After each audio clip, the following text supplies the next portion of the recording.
Welcome to the Economy Magazine at I-24 News. I'm Benjamin Chong Alfares with today's news from world markets and the global economy. Coming up, as the migrant crisis escalates, the horrific find of a child's body may be a turning point in Europe's handling of the crisis.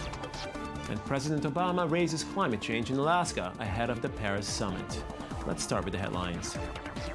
Asian markets were mostly higher in early trade on Thursday as U.S. markets restored some stability but closed down lower.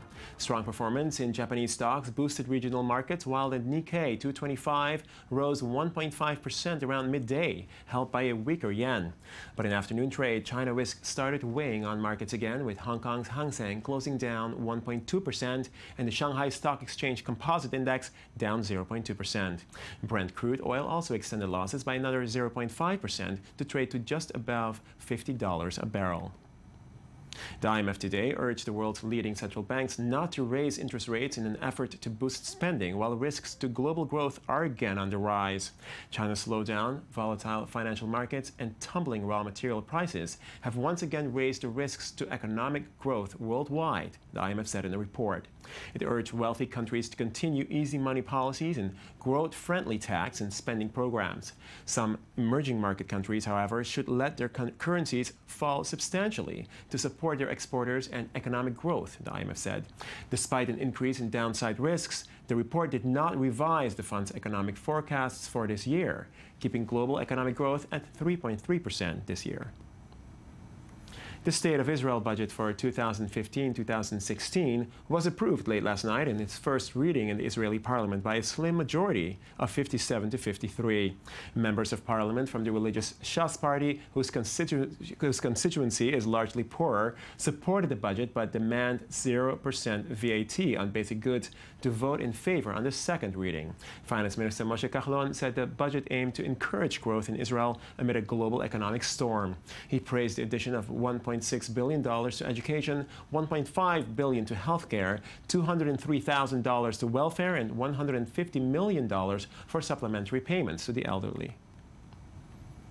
Guatemala's President Otto Perez Molina resigned after the Attorney General obtained a warrant for his arrest amid a corruption scandal. The embattled president is accused of illicit association, fraud, and receiving bribe money. The country's former vice president has already been detained on similar suspicions and faces charges. The president's resignation is not effective until Congress accepts it and names a replacement. More than 350,000 migrants have risked their lives crossing the Mediterranean this year, and 2,600 have died while making the perilous journey to Europe. A small number, given that around 250,000 Syrians have been killed, with nearly 8 million internally displaced. And though a large group, Syrians are only one group among many migrants seeking a better future in Europe. Shelby Weiner has more on the European reaction to the migrant crisis. A toddler's body lays lifeless on a Turkish beach after a failed attempt to find a better life in Europe, a poignant photograph that will surely add fuel to the fiery debate over how the EU should treat migrants. That debate is most pressing in Greece, the gateway to the European mainland. With war breaking out in the Middle East, many are leaving their homes behind in search of a better life. The journey was very long, but God has been good to us. We arrived in Greece unharmed. More than 200,000 migrants have landed in Greece this year, mainly fleeing Syria, Afghanistan, and Iraq. The small country has its hands full. Athens, busy dealing with snap elections over its crippling national debt, while the smaller islands are becoming crowded with migrants who are in need of more help than Greece might be able to give. The reception infrastructure, services and registration procedures, both on the islands and on the mainland, need to be strengthened urgently. Greece is struggling to provide food, running water, and electricity. Meanwhile, the country has concerns over income. The vital tourism industry, which makes up 18% of the GDP, is at risk. Hotel bookings dropped 20% early this summer. Visitors had concerns over the country's economic stability. And now some of the beachfronts are hosting refugees, not tourists. Greece is left stranded on the forefront of Europe's largest migrant crisis since World War II. August is one of the busiest month in the season in Greece, I can say, also in the islands. The money which we do is only in August. What I see on my books, it's like 75% down this year. And the situation only worsens as fighting breaks out between the different groups of migrants. Chaos surrounds Kos as refugees clamor for emergency supplies and the chance to get off the island, shouting for their home countries. The economic deterioration drags on for the island as politics waver in Athens. I will go to the president to submit my resignation as well as the resignation of the government. The mandate I received on January 25th has exhausted its limits, and now people must decide anew. Prime Minister Tsipras resigned after the bailout deal was closed. Greece received the first installment of 13 billion euros, but there's no sign that part of the money will be used towards resolving the growing migrant problem. Greece is now left struggling to find a balance between its politics, debt, and migrant crisis. Only time will tell if the country will be able to pull through in the midst of instability. We shift to the Startup Nation as we are joined on set by Ares Yerushalmi, co-founder and CEO of Sling, a company that's come up with an innovative way to facilitate purchasing. Mr. Yerushalmi, thanks for joining us. Thank you very much. Can you describe the technology and how you came up with the idea? Yes, of course. So when we are looking at the retail and the modern world, we are forgetting the most underserved sector in the financial market, and that's micro merchants. Micro merchants can be anyone from the babysitter to the falafel seller or vendor on the street corner. And those people have been left outside of technology, outside of the credit industry, and outside of banking. And what we're doing at Sling is that we are empowering those micro businesses and enabling them to move outside of their medieval way of trading and accepting other things other than cash, being paid from a by using mobile payment, being leveraged and empowered by technological financialers. And we're taking those typologies of merchants and enabling them to trade with a modern person in a new way. What sparked the idea? How did you get it? So when we were examining small merchants, we started to understand that they're having problems monetizing themselves. For example, they are based on cash, but cash is declining rapidly around the world.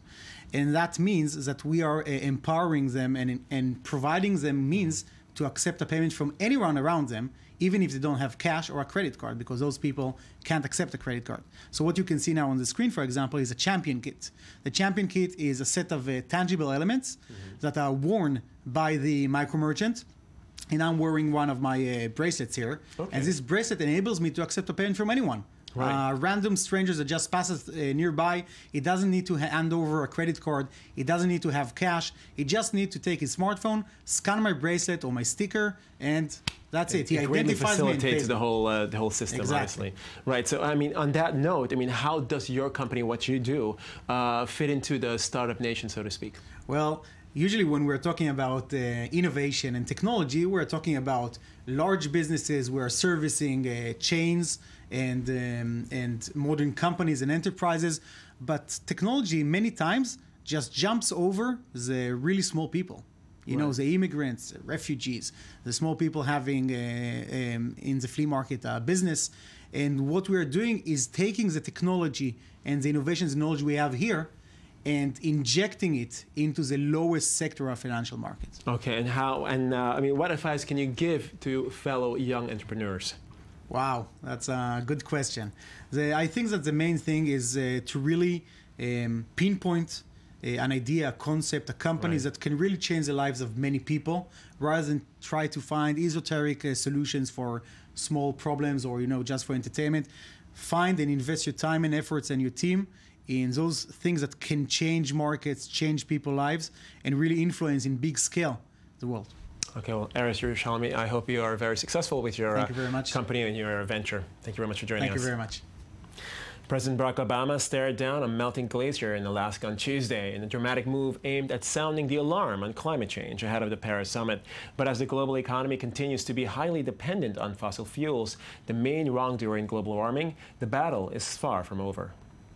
Barack Obama did not have words strong enough to describe the urgency of the situation.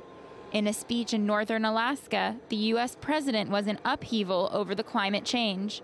If nothing is done to reduce CO2 emissions, The planet could warm up to 12 degrees by the end of the century. Obama is urging nations to make steps towards change, just a few months before the climate summit in Paris. We're not acting fast enough. I've come here today as the leader of the world's largest economy and its second largest emitter to say that the United States recognizes our role in creating this problem, and we embrace our responsibility to help solve it. Global warming primarily affects the Arctic. Melting ice causes rising sea levels, which forces the migration of certain towns. Barack Obama met with the Americans most at risk, advocating globally for the future of our planet. Think about that. If another country threatened to wipe out an American town, we'd do everything in our power to protect ourselves. Climate change poses the same threat right now. But environmentalists are condemning Obama. He may be campaigning for more environmental protection, but he also authorized shale oil drilling in the northern seas, a decision denounced by Greenpeace. The organization tried preventing the release of the new platform on the port of Seattle. We don't have successful oil spill recovery in the Gulf of Mexico. What makes anyone think we can do it in the Arctic? It's a really bad place to have an accident. Weather conditions and difficult waterways endanger oil exploitation. Still, the Arctic is the object of desire. Melting ice offers the opportunity for more resources. The area would house 30% of the world's non-gas discoveries and 13% of oil resources. Under the spotlight of Russia, the United States, and China, new maritime routes are multiplying business opportunities. The jobs that we're talking about in terms of the maritime jobs, it's our entire economy is still at a point in its development where we're enormously dependent upon fossil fuels. With less than 100 days until the Paris summit, the world is waiting for a rendezvous with history. In 2009, it was a failure in Copenhagen. Since then, the situation has significantly worsened. 2014 was the warmest year ever recorded. Sluggish Chinese growth has been a source for concern globally as the world continues to look towards the rising dragon for clues. And though the world's second largest economy has stumbled since policymakers unexpectedly devalued the yuan in early August, some still call this the opening of the China decade. Joining us for more on China is Sam Chester, analyst and China expert at investment management firm Clarity Capital. Sam, thanks for joining us, first of all. I mean, China's market has been in freefall, so to speak, since July. What has happened over the past 2 weeks for there to be such a sharp reaction from global markets? For sure. I mean, I've been in here several times over the last few months, and we've been discussing the Chinese stock market, but we weren't quite seeing any effect like in the last 2 weeks on global stock markets. The key issue is really what you pointed to. On August 11th, China devalued its currency. It lowered its currency, which it hasn't done in years. Right. And by doing that, plus the fact that the overall economy in China was still very sluggish, that spooked investors around the world. Why did it have such a dramatic effect? So it really comes down to trust. Of course, when stock markets fall to the extent they did in the last few weeks, we're talking about irrational causes. We're talking about panic. And I think you could sort of point to three very quickly. One, people thought that by China reducing its currency, by the value of its currency, it knew that its economy was doing even worse than we know, because they're obviously privy to data that we ourselves don't know. So that's one. Two, again, the fact that they haven't lowered their currency in years, and they've actually been focused on slowly raising the exchange rate in Beijing. The fact that now they're lowering it suddenly, that spooked people.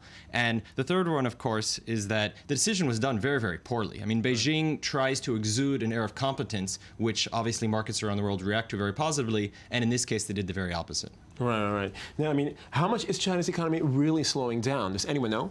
So it's difficult, and asking do we know is really the right question, because for years, the only data we get from China, and that's actually the case today, is on the old economy, is on manufacturing, is on industry. And of course, what China's doing is it's transitioning from an economy based upon exports and manufacturing to an economy based upon internal consumption and based upon a service economy. We know that in the beginning of this year, services in China were actually growing, but we just don't have data on how the service economy and how consumption in China has performed over the last few months. So what we do have data on is the manufacturing. And what we see is that industrial China is not doing well. But since we just don't know, and since China's banks don't know, China's leaders don't know how the service industry is doing, they themselves have a hard time of figuring out whether the decline in the overall manufacturing is being balanced perhaps by an upward trend in the service economy. Clearly, transparency is an issue in China. But, I mean, I mean, what can you say in terms of the pace of economic reform in China? That's what people around the world are really counting on. I mean, everyone understands that for China's growth to continue, for people around the world to still budget their growth based upon China, the reforms have to continue. What we have seen very clearly is that Beijing is cutting reforms related to its stock market. It's pushing back, it's cutting the policies that allowed the stock market to grow so quickly over the last year in Shanghai and Shenzhen, and then to collapse. And yet what we also are seeing, ironically, is that they're allowing a lot of the other economic reforms to continue. They have a lot of goals that those economic reforms are tied to internationally. China's hoping to get its currency put into sort of the global community's pocket of global currencies. They have issues tied together with the IMF. Right. And China and Beijing do not want to see those economic reforms be cut in half. Okay, well, Sam Chester, thanks for joining us on the show. Well, that brings us to the end of the Economy Magazine, your daily source of economic report. Thank you for watching.